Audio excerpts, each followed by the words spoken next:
Hi everyone. Well, now that the Fitna furore has died down somewhat, it's interesting to see how many people are condemning the film and how few people are condemning the thuggish intimidation that forced LiveLeak to remove it. What happened to all those people who keep telling us, I don't agree with what you say, but I'll defend your right to say it? Where have they all gone? Maybe they're on vacation. No shortage of politicians, however, lining up to accuse the film of falsely equating Islam with violence, which is a bit like falsely equating Walt Disney with Mickey Mouse. I'm sure anyone who follows the news would also equate Islam with violence. I know I certainly do, because anytime anybody criticises Islam, they're usually threatened with violence. Islam without violence is like an egg-free omelette. The religion is predicated on violence and the threat of violence. It's a religion of peace in the same way that North Korea is a People's Democratic Republic.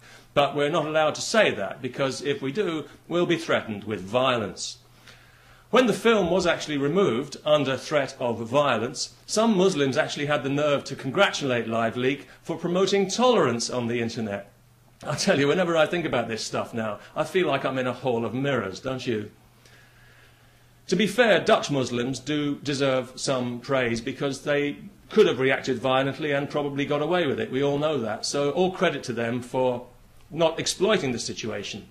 But the very fact that we are grateful to them pretty much proves the point of the film. Because let's be clear about this, it was the threat of Muslim violence that caused the Dutch government to grovel in such abject dimitude and to run around apologising like headless chickens before and after the event, a spectacle which I'm sure many Muslims enjoyed. And why shouldn't they enjoy it? After all, it sends out a clear message to the entire Muslim world that in Europe we won't stand up for what we believe in, or what we say we believe in, and we will be intimidated into silence. All you've got to do is shake your fist and we'll do exactly as we're told. So Islam in Europe now enjoys the best of all possible worlds. It's a religion when it wants to be, it's a culture when it wants to be, and it's a race when it wants to be. It gets full rights on all three counts, demanding and getting respect wherever it goes, while giving absolutely none. Hence, we were treated recently to the spectacle of the Swiss foreign minister degrading herself and her country by putting on a headscarf before she was allowed to meet the homicidal leadership of Iran, in a cheap betrayal of all the brave women who've been murdered by these violent criminals in the name of Islam. The Iranian government were among the first to criticise the film too, taking time out from executing children, again in the name of Islam, to denounce it roundly. But I'm sure most people realise that this fake outrage is in no way genuine. It's all part of a cynical campaign of intimidation by the Islamic world to force unwanted Islamic values into Western society. And that's why in every free country there is now aggressive Islamist pressure groups, usually funded by the Saudis, who claim to speak for all Muslims, but who actually speak only for a small band of fanatical bigots like themselves, and who are very quick to insult our culture and our values as degenerate and immoral, while being themselves ultra-sensitive to any perceived criticism, portraying themselves as victims, as oppressed, rather than the oppressors they are, knowing that if you repeat the lie often enough, people will start to believe it. Mr. Goebbels taught us that little nugget of wisdom, and the would-be authors of the next Holocaust have learned the lesson well.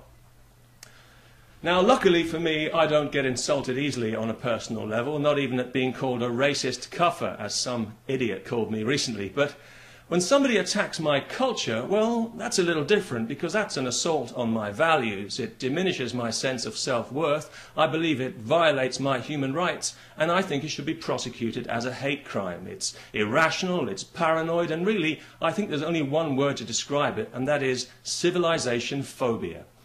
This is a word I like to use as a kind of umbrella word for a host of different phobias that manifest themselves in Islam, including eleutherophobia, fear of freedom, epistemophobia, fear of knowledge, prosophobia, fear of progress, peccatophobia, fear of sinning or imaginary crimes, categophobia, fear of being ridiculed, xenophobia, fear of new things and ideas, cherophobia, fear of gaiety, big fear of gaiety, and the biggest fear of all, of course, gynophobia, fear of women.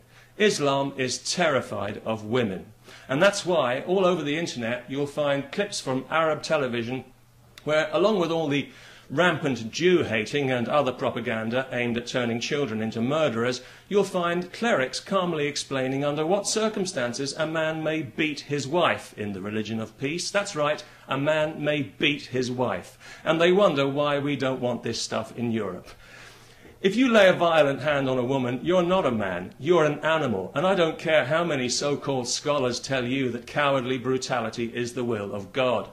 Chances are you've never been on the receiving end of the kind of punishment you like to dish out so freely. So I hope the Hindus have it right, because if there's any justice, you will be reincarnated as a female homosexual Jew. And then you'll find out what a pain it is having to deal with violent, primitive dickheads like you.